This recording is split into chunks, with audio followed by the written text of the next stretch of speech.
ele não continua da mesma forma do início até o final da sua vida. Mas em contrapartida, a Bíblia fala de um homem que aos 65 anos de idade gera um filho e toma uma atitude que muda por completo o trajeto da sua história. Seu nome é Enoque. Aos 65 anos de idade ele gera Metusalém. E a Bíblia diz que a partir daquele dia ele resolve andar com Deus, ter uma vida diferente, uma vida apartada do mundo, um mundo contaminado pelo erro, pelo pecado, numa época em que ninguém buscava a face de Deus, ninguém se reunia para orar, ninguém se reunia para cultuar, ninguém clamava ao Senhor ou fazia um culto de adoração. Enoque assenta em seu coração andar com Deus. E a Bíblia diz que por 300 anos ele persevera. E Tema vai falar muito sobre perseverança nesta noite. Enoque resolve perseverar por 300 anos em meio à calamidade. Deus dos altos céus, a ver a perseverança de Enoque, resolve transladá-lo. O escritor aos Hebreus diz que o Deus o arranca da terra dos viventes e ele não é mais visto aqui, porque ele perseverou na presença de Deus. Isso prefigura o que vai acontecer comigo e acontecer com você, crente. Louvado seja Deus. Se eu e você perseverarmos nos caminhos do Senhor, Cristo aparecerá sobre as nuvens, nós desapareceremos desta terra vil e pecaminosa e apareceremos na eternidade para passar por toda a eternidade na presença do Senhor. Louvado seja Deus. Perseverança. E nada mais é a perseverança do que uma busca inconstante, algo que você empreende todos os seus esforços, todas as suas forças, todo o seu intelecto, tudo que você pode, em prol de alguma coisa. Mas o grande problema em mim e você é que nós temos uma grande facilidade de começar as coisas, mas uma grande facilidade também, pastor Sérgio Murilo, de abandoná-las no decorrer do processo. Quer um exemplo bem prático? Toda segunda-feira, eu não estou tão atlético assim, toda segunda-feira a gente inicia uma dieta. Quando é na terça a gente já para. Todo início de ano a gente lança um propósito de ler a Bíblia, não é assim? Final de ano, passa mês de fevereiro, quando chega em abril a Bíblia nem é aberta mais.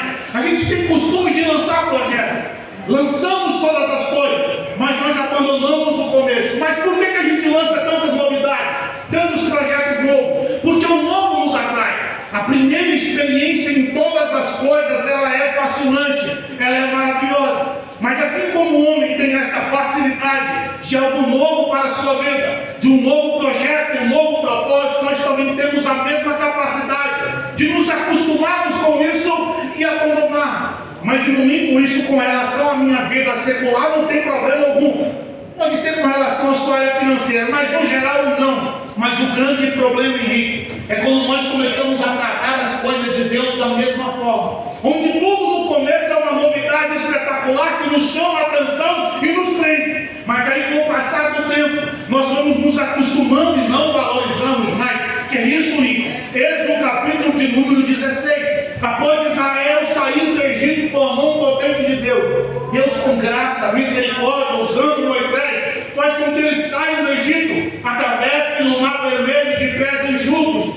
Do outro lado cantam um hino de adoração ao Senhor. E aí Israel começa a murmurar, dizendo: Deus nos tirou do Egito, tudo bem, mas agora nos trouxe para morrer de fome. Nós vamos perecer neste deserto, Moisés. Que Deus é esse?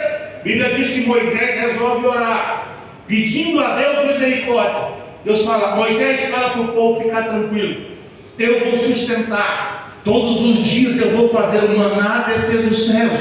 O povo de segunda a sexta vai colher, no sábado não, mas eu vou mandar dobrado na sexta.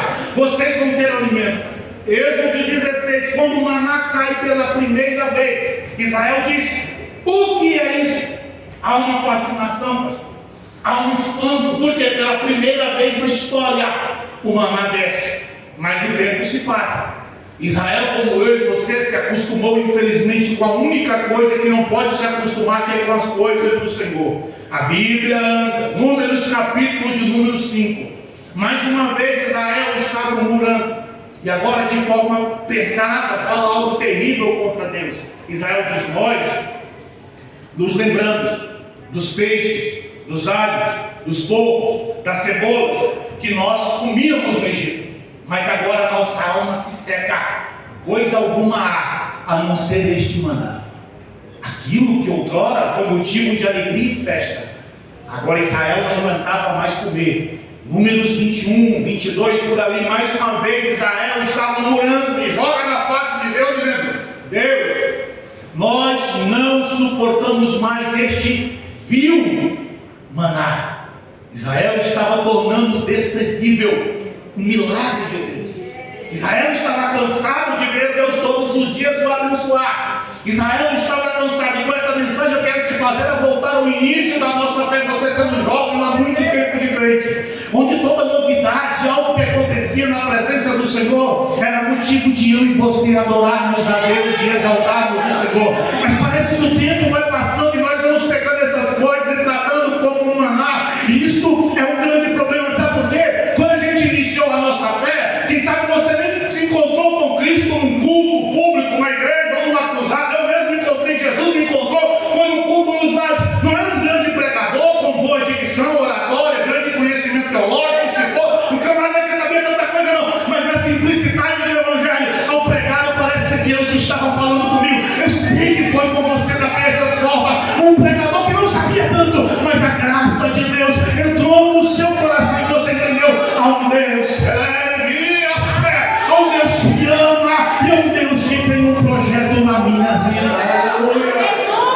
E aí quando o cantor foi cantar, às vezes não tinha voz do que, não sabia cantar também, cantava errado, mas a graça de Deus estava presente. Não estou dizendo que não tem graça, mas eu digo assim, não é alguém tão bem preparado. E quando começou a cantar, você não entendia que sensação era essa no seu coração, algo que fazia abrir o seu coração, e era a presença do Espírito Santo te tocando e mostrando que há uma vida diferente, há um Deus criador de todas as coisas que podia mudar a sua história e te transformar. E aí você não se levou a isso. E aí, pastor, deu a paz do Senhor, você, a paz de Deus você pode orar, porque tem um Deus dos céus que vai ouvir as suas orações. Nós não conhecíamos Mateus capítulo 6, as diretrizes de Jesus sobre o Pai Nosso, a oração, ou as grandes orações bíblicas, mas na nossa simplicidade a gente dobrou o joelho e sabia, a oração não ficava parada no teto, ela acessava o trono de Deus, mesmo que assim, mesmo nós sendo tão pequenos, nós falamos: Deus, tem misericórdia de mim que sou um pecador, e a graça, a presença do Senhor vinha sobre as nossas vidas. Nós não vimos a igreja pensando o que vai acontecer no culto, o que Deus fará, como é que vai ser, não. A gente vinha para a igreja com aquela sensação: eu vou prestar um culto agradável a Deus, e eu tenho certeza, Ele vai tratar ao meu coração, a glória dele vai ser manifesta, eu vou me derramar, eu vou exaltar o nome dele. Lembra quando você não era batizado do Espírito Santo? Eu lembro quantas e quantas campanhas de oração para ser batizado. Na época eu namorava ainda para Valéria, e às vezes tinha um culto abençoado na igreja, e aí quando terminava o culto eu ia levar ele em casa, eu ia chorando, pastor. E ela: tem que você está chorando? E aí uma simplicidade que ele falou assim: porque eu não consegui, a simplicidade de menino, eu não consegui ser batizado, por que será que eu não consegui? E aí ia chorando pela rua: meu Deus, eu não consegui ser batizado, eu não consegui ser batizado. A gente é assim, a gente ansiava falar pelas línguas do céu, que Deus derramasse o Espírito Santo até um dia. Num congresso de jovens era obreiro, era diferente, normalmente não se consagra obreiro que não é batizado no Espírito Santo. E aí o pastor falou: esses obreiros desses, impõe as mãos dos jovens que agora eles vão ser batizados no Espírito Santo. Eu fui numa jovem que tinha muito tempo que ela não falava em línguas estranhas. Quando eu coloquei a mão sobre ela, ela foi renovada e eu fui batizado no Espírito Santo para a glória do Senhor. Você também era assim, você vem falar em línguas todos os dias, alguém dizendo: Deus, como é maravilhoso ser renovado, e a gente ansiava para isso.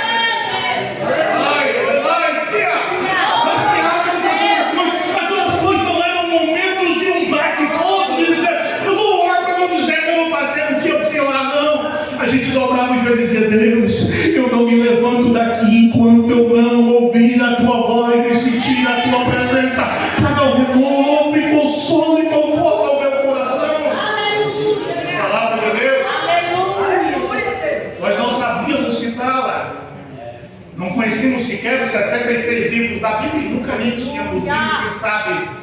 Mas cada vez que a gente se debruçava sobre ela, a gente queria aprender um pouco mais.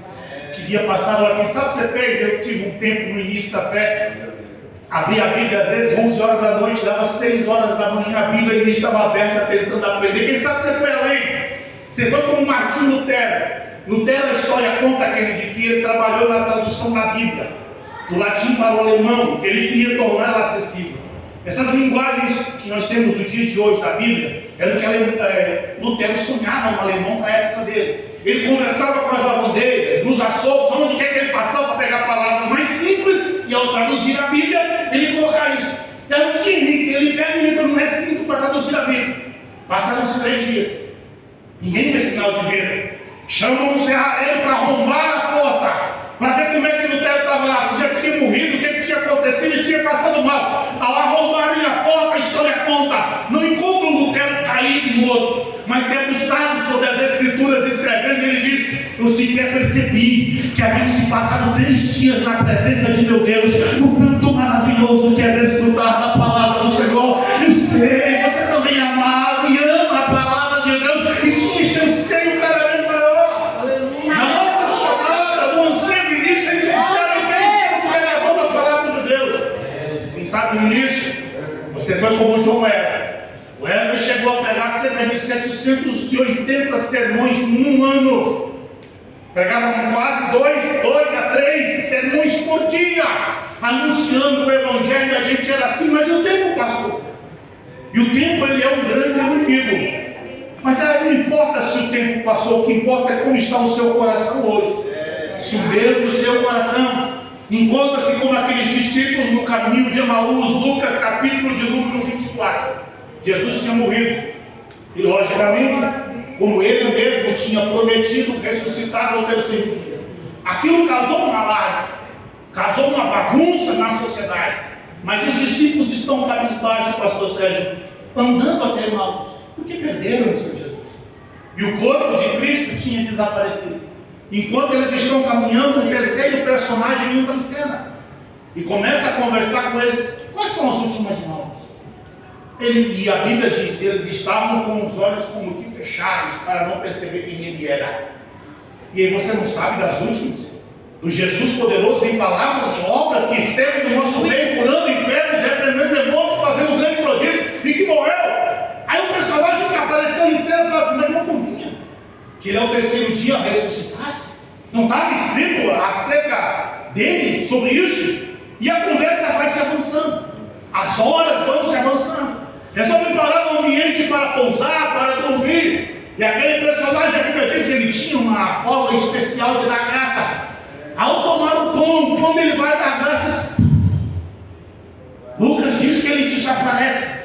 E aí os discípulos se entreolham e dizem: não era por isso que quando ele falava das Escrituras, o nosso coração ardia e queimava? Ei, crente, o seu coração ainda queima e arde ao ouvir as verdades de Deus. O seu coração ainda é incendiado num mundo como este, e sentir vontade de adorar, de bendizer, de guardar em novas línguas e enaltecer o Jesus que hoje se comemora a Páscoa, o Jesus que ressuscitou, que o túmulo estava frio, porque procurar de mim dos mortos, ele ressuscitou. Você ainda tem prazer nesse Jesus, em adorá-lo, engrandecendo e bendizendo o seu nome.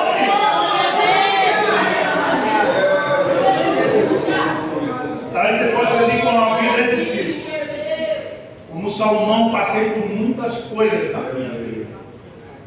E infelizmente as coisas que eu vivenciei me fez sair um pouco da rota. E eu não tenho perseverado como eu deveria, eu não tenho seguido no foco. O mundo, Lincoln, às vezes é difícil. Ser fiel no mundo pecaminoso. Ser fiel em meio à Babilônia de hoje. Aí eu lembro de Daniel. Chega na Babilônia, porque nem até o início do livro de Daniel, de não se contaminar com os manjares do rei. Vamos avançar na história. Daniel capítulo de número 5, não era mais Nabucodonosor, o chefe do império. O imperador era Belsazar. Belsazar está fazendo uma grande festa, onde havia orgias, idolatrias, todo tipo de porcariada que você pensar existia na festa de Belsazar. E ele manda os seus soldados trazerem os utensílios da casa de Deus, aquilo que tinha sido roubado, aquilo que tinha sido tirado do templo do Senhor. E ele fala: traga, para que nós profanemos nesta festividade, nesta bagunça. Quando os soldados entram com os utensílios da casa de Deus, a Bíblia diz que aparece uma mão como mão de homem e começa a escrever naquela parede. Belsazar não consegue ler. Chama seus sábios e nenhum tem a capacidade intelectual ou espiritual para discernir isso. E aquilo gera um alvoroço. Mas a rainha tem uma solução. A rainha diz: olha, na época do teu pai, Nabucodonosor, pai não porque fosse pai direto, mas como antecessor do rei, na época do teu pai, Nabucodonosor, havia um jovem, nele havia o espírito dos deuses. Chama este rapaz, quem sabe ele traz solução ao problema. Aí a Bíblia diz, Henrique, eu acho isso lindo. Daniel, ele é introduzido naquela festa. Daniel não estava no meio da baderna e da bagunça da Babilônia, não. Daniel estava à parte em oração, buscando a presença do Senhor, porque aquele que quer perseverar não fica em meio ao pecado, não fica em meio à imundícia. Ele procura viver uma vida de santidade, como Paulo escreve aos Tessalonicenses: Deus não nos chamou para a imundícia, mas para a santidade. O escritor aos Hebreus disse que a paz com todos e a santificação, sem a qual ninguém verá o Senhor. Aleluia! Deixei o parênteses. Aí Daniel é introduzido. E aí o rei faz uma pergunta que cabe a mim e a você na nossa jornada de muitos anos, ou de poucos meses, ou de poucos anos. O rei olha para Daniel e falou: Daniel, és tu aquele Daniel dentre os cativos de Judá que o rei meu pai trouxe de Judá? Pergunta é assim, e ele segue dizendo: você interpretou o sonho, você fez isso e aquilo. A pergunta era simples: Daniel, eu preciso de um homem de Deus que interprete sonhos. Você ainda é o mesmo? Você é aquele Daniel da época de Nabucodonosor, ou o tempo passou e você não é mais o mesmo? E a pergunta que cabe ao meu e ao seu coração: você ainda é o mesmo no início da sua fé na presença de Deus? Você ainda é o mesmo que ama a Deus, que ora, que busca, que jejua, que estuda a palavra do Senhor? Você ainda é o mesmo que é um sábio? Ou quem sabe você temos vivido num saudosismo melancólico? Às vezes a gente aconselha tanta gente, desde o pequeno ao maior, e a gente ouve assim: era tão bom quando Deus me usava. Antigamente o pastor eu evangelizava, e o pastor ouve muito isso, né? Pastor, a gente está na frente. Antigamente eu fazia isso, antigamente, querido, antigamente passou. O que importa é agora, como você está hoje. Você é o mesmo pregador de antes, o mesmo profeta de antes, o mesmo adorador de antes, o mesmo marido de antes, a mesma esposa de antes, o mesmo servo de Deus abençoado de antes, como você está. Aleluia! Agora dizer limpo, mas o tempo passou. Glória a Deus! Aleluia! E eu não tenho mais, não sou mais usado como antes. A vida foi dura comigo e eu resolvi pegar o meu talento e enterrá-lo. E eu resolvi abandoná-lo lá atrás. Mas eu vim te dizer: não importa onde o seu talento foi enterrado, hoje Deus vai nos levar lá de volta. E você vai voltar a ser uma bênção na presença do Senhor. Você vai voltar a pregar para a glória de Deus. Vai voltar a sentir prazer em servir a Deus na casa dele. Vai voltar a ser um arauto para a glória do santo nome do Senhor. E sabe, não foi a Babilônia. E você, jovem, pensa assim: mas irmão Lincoln, é difícil perseverar no lar onde só eu sou crente, ou só eu e minha mãe, ou você, minha irmã, pensa difícil que o marido não me apoia. Sei um pouco o que é isso. Eu vim de um lar onde em toda a história para trás nunca houve um crente. Quando eu liguei para minha mãe e eu me converti a Cristo, morava já em Goiânia, vim fazer faculdade, terminar meus cursos de línguas e tal, eu liguei para ela feliz, pastor. Disse: mãe, eu vou batizar. Ela falou assim: faz o que você quiser. Você não mora aqui em casa. Se você morasse, seria diferente. Não apoiava, não gostava da época de crentes. E às vezes a gente vê, é difícil com uma família. Eu olho o Jó, não quero nem me ater às riquezas, bens que Jó tinha. Jó não tinha uns filhos lá, essas coisas não. Porque a Bíblia diz que sempre que eles se reuniam e faziam uma festa, Jó dizia: quem sabe eles pecaram. E ele resolvia fazer sacrifícios ao Senhor. Deus permite que Jó perca os bens. Jó perde os filhos e as filhas. Perde tudo. Os filhos que já eram meia boca vão embora. Sobe uma mulher de presente para ele, de brinde, que já não eram lá essas coisas. Que a primeira coisa que ela faz é: Jó, amaldiçoa esse Deus e morre. Ela mesmo já vira as costas para Jó e vira as costas para Deus. Mas quando eu leio o livro de Jó, mesmo sem o apoio familiar, sem o acalento dos familiares, que é o primeiro abraço, a primeira fala que a gente recebe, eu vejo Jó dizendo: ainda que ele me mate, eu nele esperarei, louvado seja o Senhor. E outra parte, Jó diz: porque eu bem sei que o meu Redentor vive, e por fim ele se levantará sobre a face da terra. Aleluia. Jó recebe a visita dos amigos dele.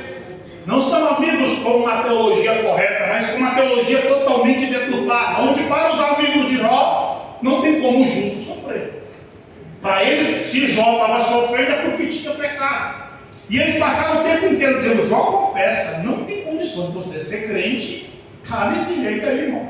Alguma coisa tem de errado. Confessa, uma teologia totalmente errada, que não funciona assim. E aí eu vejo Jó defendendo a sua vida, e ele faz de uma das maiores e mais lindas proclamações de fidelidade a Deus. Está lá na sua Bíblia, em Jó, capítulo 27, do versículo 3 ao versículo 6, já diz o seguinte: enquanto houver em mim alento e sopro de Deus no meu nariz, não falarão os meus lábios iniquidade, nem a minha língua pronunciará engano. Longe de mim que eu me justifique, até que eu expire, ou seja, até que eu morra. Eu nunca apartarei de mim a minha sinceridade. Eu vou me apegar à justiça e não recordará o meu coração em toda a minha vida. O Jó falou bonito demais. Sabe o que Jó estava dizendo? Não importa o que aconteça na minha vida, na minha fidelidade, ninguém toca.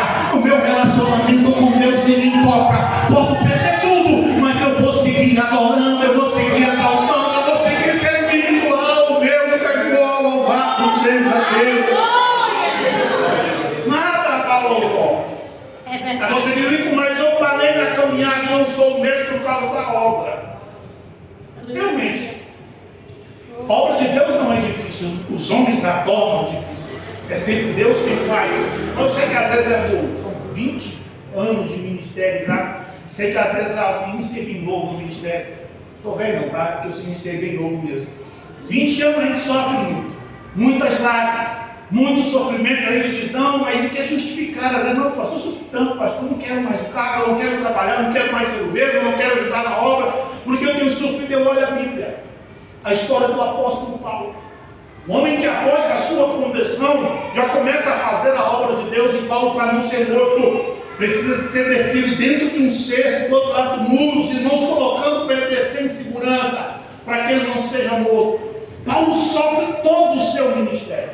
Além das perseguições físicas, perseguições intelectuais e embates, homens que não concordavam com Paulo e tentavam pregar o evangelho deturpado. Quando você estuda depois a lição de casa, segunda epístola de Paulo aos Coríntios, ele escreve ela para defender o seu apostolado. Porque alguns homens, Henrique, estavam dizendo: você não é um apóstolo verdadeiro. Você não andou com Jesus, Paulo. Você não viu Jesus. No máximo você teve uma visãozinha aí no caminho de Damasco. E aí Paulo escreve a segunda epístola defendendo. E aí abre no capítulo de número 11, Paulo mostra o seu sofrimento por amor ao evangelho. Ele diz: porque eu recebi dos judeus 5 quarentenas de açoite menos 1. 3 vezes fui açoitado por vários. Passei perigos de rios, perigos de mares, perigos dos gentios e até mesmo dos meus concidadãos. Fui dado como morto. E mostra tantos sofrimentos e ainda diz: e ainda me oprime. Cuidado das igrejas.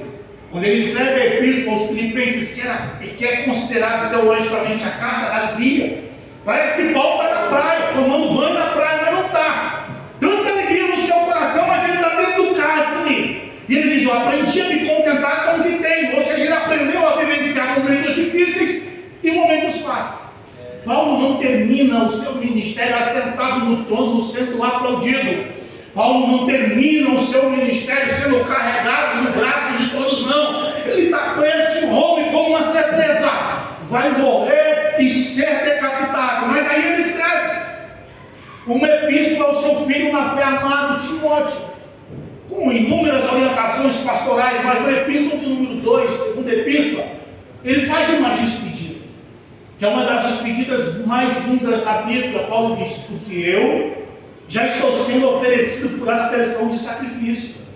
O tempo da minha partida está próximo. Mas Paulo diz: mas eu combati o bom combate, acabei a carreira e guardei a fé. Desde agora me está preparada a coroa, a qual o justo juiz dará não somente a mim, mas a todos quanto amarem a sua vinda. Louvado seja Deus. No final da sua história, Paulo pôde olhar para todo o sofrimento e dizer: valeu a pena ser fiel até aqui, porque há uma eternidade que não. Vale a pena ser fiel, vale a pena permanecer nos caminhos do Senhor. O que importa é como você terminou. Mas eu orava muito, eu fazia tanta coisa, foi maravilhoso isso. O que importa agora? Então volte a orar, volte a pregar, volte a ser usado, volte a ansiar pelo céu e pela presença do Senhor. Olha o final. Glória a Deus. O outro Salomão, que infelizmente se corrompeu no final da vida, diz que é melhor no final das coisas do que o princípio delas. Aí você pode olhar, e às vezes, nós na nossa inocência olhamos os homens da Bíblia e dizemos assim: mas são os homens da Bíblia, meu. Não há como ser Paulo, não há como eu ser como Enoque. A gente na nossa inocência, não malícia, mas na nossa inocência os colocamos acima de nós, é um homem sujeito às mesmas paixões. Eu quero relatar rapidinho de um homem, Henrique já ouviu, Kennedy também sobre este homem das administrações, sobre Inácio, o mártir da igreja. Inácio foi um dos principais nomes no início da era cristã. Sabe aquela época em que os imperadores começaram a matar os crentes, queimar a igreja, levando números para o Coliseu? Inácio se insere nessa história, e ele era discípulo de Pedro e de João, dois discípulos que andaram com Jesus. Inácio aprendeu aos pés dele. Ele era um bispo na cidade de Antioquia, isso lá pelo ano 102, 103 da era cristã. E ele, sendo um bispo da cidade por mais de 40 anos, naquelas viagens que ele do imperador Trajano, indo de lá para cá, ele chegava, pastor Sérgio, em determinadas cidades e exterminava as coisas, matava, ou pegava Jesus ou morria. E aí Trajano chegou com a sua companhia na cidade de Antioquia. O irmão Inácio, temendo algo que pudesse ocorrer com a igreja e com os irmãos, o que ele faz, dupla? Ele vai para as autoridades e se entrega, como se fosse uma troca. Eu me entrego, eu sou um bispo de 40 e tantos anos de ministério, mas contra a igreja. Trajano recebe este sacrifício voluntário. Inácio é preso. Aí você pensa, então só chegaram e mataram por ele ser crente? Não. O irmão Inácio, de 73, 74 anos de idade, sofreu numa viagem de 6 meses para chegar até Roma, onde lá, por ele ter um grande destaque no meio evangélico, no meio cristão, ele seria levado no Coliseu. 6 meses de torturas, terrores psicológicos, homens tentando forçá-lo a negar o nome de Jesus. 2 meses de viagem. Inácio está na cidade de Esmina, pastor Aguilar. E ele resolve então fazer uma carta para os irmãos. E a gente se escrever essa carta, pastor Sérgio, a gente tem que ser sincero. O que a gente ia pedir? Coração. Ia dizer, olha. Porque Inácio, sendo discípulo de Pedro e João, ele conhecia Atos 12. Quando Pedro estava preso e a igreja orou, o que Jesus fez? Mandou um anjo e tirou Pedro. Mas o teor da carta de Inácio não foi esse. Inácio disse: não orem, porque se vocês orarem, vocês serão os piores e terríveis inimigos entre eu e as mansões celestiais. Que é isso que ele era masoquista? Não. Inácio sabia o poder da sua ida a Roma. 4 meses de viagem, 20 de dezembro daquele ano, ele chega no Coliseu. Trajano não estava numa viagem. O prefeito representava Trajano naquela ocasião. Mais de 100 mil pessoas no Coliseu, vendo espetáculos maravilhosos que a história conta, e infelizmente um espetáculo terrível que era a morte de cristãos, por gladiadores e animais. O prefeito chega para um velho, irmão. 6 meses de sofrimento, de viagem, magro, cabelos grisalhos, bem debilitado. O prefeito chega a ele e fala assim: lembra Jesus agora? Adora os deuses de Roma, velho Inácio. E hoje ainda, eu permito que você vá para Antioquia e volte para os teus. Velho irmão Inácio, olha para aquele prefeito e diz: você quer me impedir de comer o pão da imortalidade e beber o cálice da vida eterna? É isso que você quer fazer comigo? O prefeito se enfurece, manda pegar o irmãozinho Inácio, levar ele ao centro do Coliseu, onde ele seria amarrado no tronco.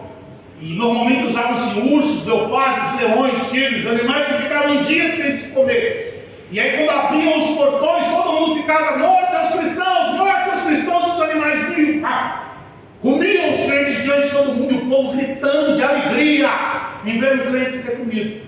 Quando Inácio é amarrado no tronco e vai se distanciando dos seus algozes, ele consegue, mesmo debilitado, calar mais de 100 mil pessoas. Sabe o que ele diz? Inácio diz: ô cidadãos romanos, eu hoje sou condenado não porque eu sou um homem cruel, mas é necessário que se cumpra algo na minha vida.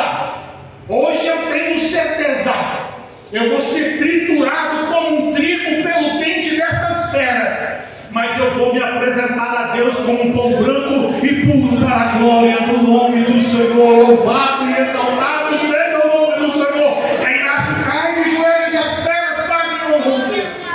É você que não gosta de dizer, eles vão ler junto também.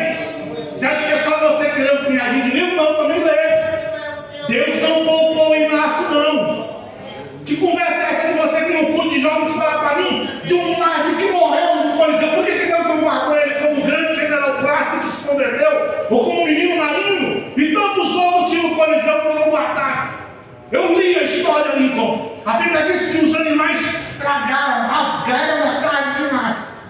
E a história é enfática, é dizer que não sobrou, pastor Sérgio, um pedaço de carne sequer. Só os ossos. Aí você vem me dizer sobre perseverar, ser fiel até a morte, se Jesus não guardou nenhum mártir dentro do Coliseu. Eu lembro que eu falei aquele dia. Ele e Wilson Tozer, ele escreve num dos seus livros: eles podem, meus irmãos, os nossos inimigos, pegar, pastor, os nossos ossos e espalhar aí pelos 4 cantos do deserto, mas na nossa alma ninguém toca. Nós vamos nos apresentar, aleluia, glória a Deus, ante a face do Criador de todas as coisas. Ainda que foi lido pelo jovem nesta noite, ainda que este homem exterior se corrompa, quer seja pela doença, quer seja pela idade, por qualquer coisa, o homem interior, ele se renova dia após dia. Louvado seja o Senhor.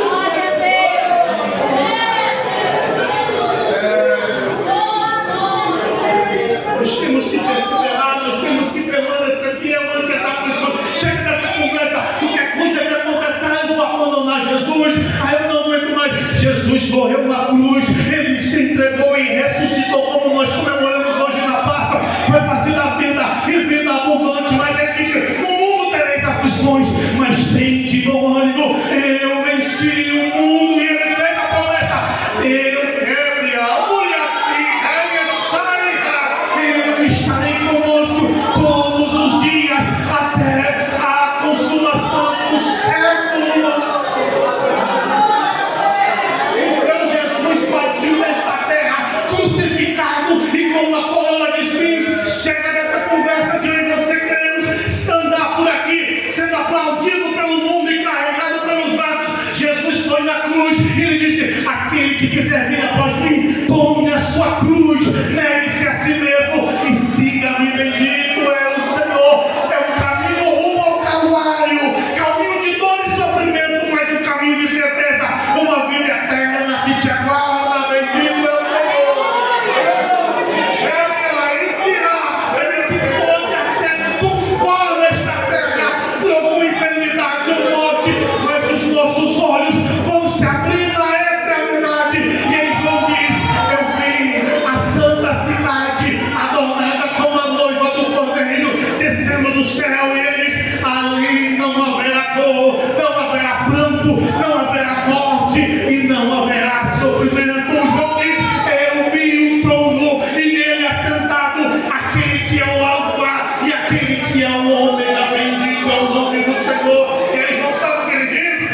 Ele diz ainda: as ruas são de cristal e de ouro, os muros de puro jaspe. Ali não haverá dia, ali não haverá noite, porque a glória do Cordeiro iluminará a toda a cidade. Ele diz ainda: as portas não ficarão fechadas. Sabe por quê? Não há mais mal algum, há somente a bondade de Deus. Aleluia, vale a pena ser fiel. Sabe por quê? Não disse, não disse,